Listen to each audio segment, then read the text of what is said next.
Hello.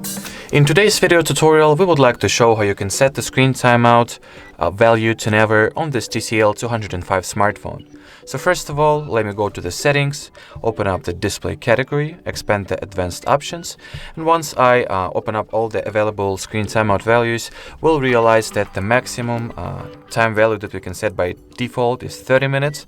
So in order for us to be able to set it to never, we are going to use the help of the free Google Play Store app that is called Caffeine. So let's open up the Google Play Store.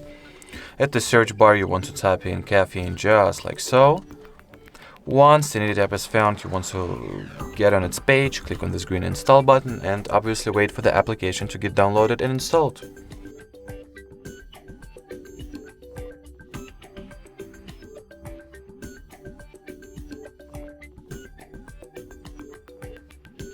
Now we can go ahead and open it, and in here all that it's left to do is to make sure that the timeout section has the infinite value set, and well, effectively that means that as long as the Caffeine app is active and running, your screen will not go to sleep, will not turn off automatically at all, no matter for how much time it will be in the idle status.